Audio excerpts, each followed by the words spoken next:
ये मेरी कॉलेज के दूसरे साल की सर्दियों की बात है। मेरी जेब नॉर्थ पोल की रात से भी ज्यादा खाली थी। जब एक पार्ट टाइम जॉब वाली वेबसाइट पर पोस्ट देखी तो आंखें कुछ सेकंड के लिए रुक गईं। पेट का ख्याल रखना है, 10 में से 10 स्टार, 500 रोज। जानवर मंगोलियन टाइगर, बहुत शांत है। मालिक 3 दिन के लिए बिजनेस ट्रिप पर है, बस दिन में 2 बार खाना देना है। सच कहूँ तो अलार्म बेल्स बजने चाहिए थे। कौन पागल बाघ को पालता है? लेकिन 500, वो रकम आंखों के सामने तैर रही थी। 3 दिन में 1500 रुपए, यानी आधे महीने की कमाई। उसका विला शहर के बाहर था। जितना सोचा था उससे कहीं ज्यादा लग्जरी। पीछे के यार्ड में लोहे का एक विशाल पिंजरा था। अंदर लेटा था एक हैवान। जब उसकी एम्बर रंग की आंखें मुझसे मिलीं, तो मेरे घुटनों में अजीब थरथराहट दौड़ गई। डर मत, मालिक बोला। 8वीं रूट आर्मी कभी किसी को नुकसान नहीं पहुंचाती। उसने फ्रीजर खोला। अंदर रखा था ठंडा कच्चा बछड़े का मांस। सावधान रहना, वो बोला।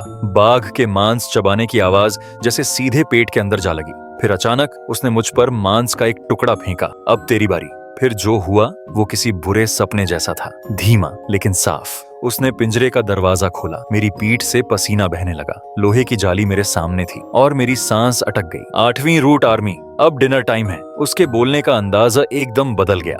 मेरे शरीर में खून जैसे जमने लगा। बाघ ने कान खड़े किए। मसल्स ऐसे खिंच गए जैसे कोई लोहे की स्प्रिंग हो। मैं दीवार से चिपक गया। डर ने बदन को जकड़ लिया। पेशाब निकल गया। उसकी सांस मेरे चेहरे पर महसूस हो रही थी। जैसे ही उसने पंजा उठाया, बचपन में पड़ोसी की बिल्ली को छूने वाली याद लौट आई। 300 किलो की ताकत मेरे बाएं हाथ पर पड़ी। हड्डी टूटने की आवाज, जैसे किसी पेड़ की टहनी टूट रही हो। दर्द पूरे जिस्म में आग की तरह फैल गया। मैं खुद को चिल्लाते सुन रहा था। बाहर खड़ा वो आदमी मोबाइल में सब शूट कर रहा था। हंसी बाघ की दहाड़ के साथ मिलकर और भयानक लग रही थी। कहीं से कोई राहत नहीं दिख रही थी। अचानक उसने पिंजरे का दरवाजा खोल दिया। मैं जैसे तैसे घिसटता हुआ बाहर निकला। बाघ का पंजा मेरी पीठ से कुछ ही सेंटीमीटर दूर था। बाद में कई पुलिस ने जब तहखाने की तलाशी ली तो दर्जनों हार्ड ड्राइव्स मिली। हर ड्राइव में रिकॉर्डिंग थी, एक शिकार की, एक गेम की। ये आदमी जिसने खुद को रिंग मास्टर कहा था, गरीब स्टूडेंट्स को लाइव बाइट बनाकर वीडियो शूट करता था। सबसे लंबा पीड़ित 27 मिनट तक बाघ के सामने बंद रहा। अब मेरी बाईं बाजू में हमेशा के लिए टाइटेनियम की रॉड लगी है। आज भी जब भी मैं किसी टाइपिंग पैटर्न को देखता हूँ, चाहे वो बामा काउंटी हो या माओ यी वेन रोड, उस दिन की बाघ की दहाड़ फिर से कानों में गूंज उठती है।